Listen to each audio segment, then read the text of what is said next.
let's talk about energy considerations for a minute. As it relates, we talked about insulation. We're going to talk a little bit more about that. But let's talk about white versus black membranes, as that seems to be a big hot topic in the roofing industry.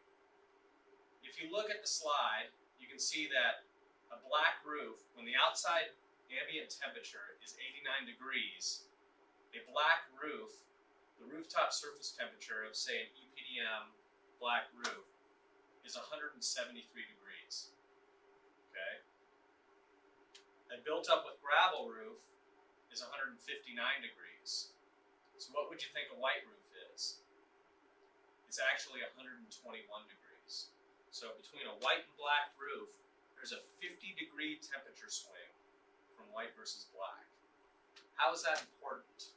Well, if you think about energy costs, one of the biggest costs of energy in a building is running your cooling units. You know, your HVAC units to get cold air into your building on a hot day. 89-degree day, you're going to have your air conditioning on. So you turn your air conditioning on, and an air conditioner pulls air from the outside, recirculates it, and kicks out into a cooler into a cooler temperature. So if you have a rooftop surface temperature at 173 degrees, it's pulling really hot air in, and an older HVAC units, as many building owners have to work that much harder to convert that even hotter air into cooler air, causing increased energy cost.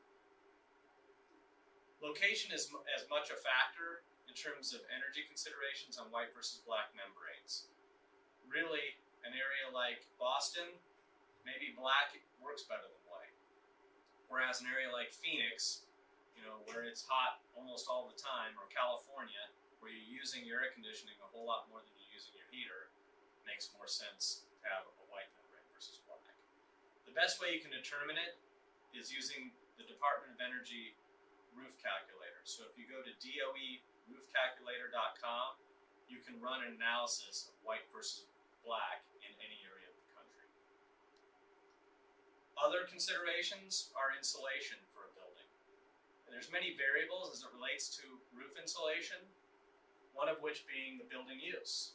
Do you need roof insulation on an area that maybe doesn't have heating and cooling necessary? Who's paying to heat and cool the building is an important question.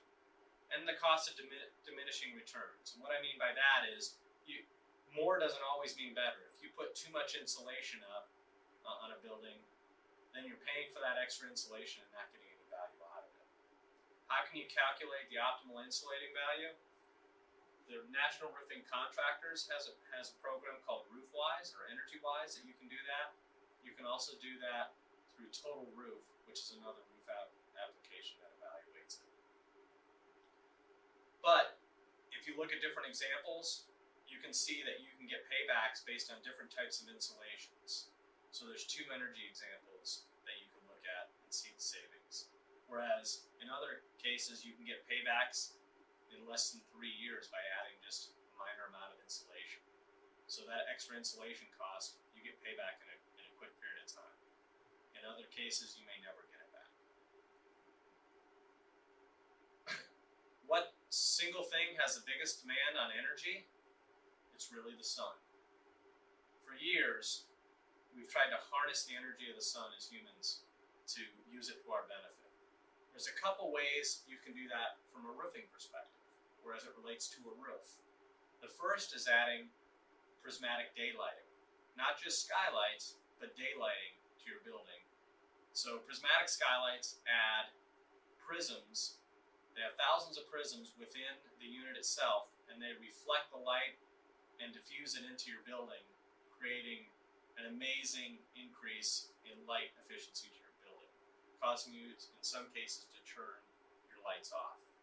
If you look at the comparison between a standard building with electric lights on a distribution or a warehouse building, and then you go into adding just regular glazed skylights, it creates those hot spots just in one area, and then you go to the final slide where you add prismatic daylighting. Look at the difference between the two.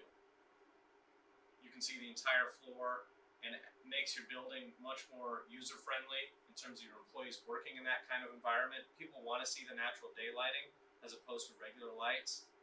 It creates, in some cases, more efficiency. If you look at all the major retailers and retailers such as Walmart and Costco, they've added these prismatic daylights, and it increases their business and creates a more friendly environment with which to be. Your final option on really energy savings are PV or photovoltaic, pardon me, solar panels. You see solar very prevalent in certain markets of the country. Okay, there is always a payback to it, but it's a question of how long you want to wait to get that payback. In some cases, where you get what I tell you in summary on solar is see what kind of incentives you get from a state perspective. Areas like New Jersey, where there's a huge incentive from the state on rebates and tax incentives, that makes sense to do solar. But in some of the other areas of the country where you don't get those rebates, you do get a payback on it, and it is environmentally friendly, but in most cases the building owners don't want to wait 15 to 20 years to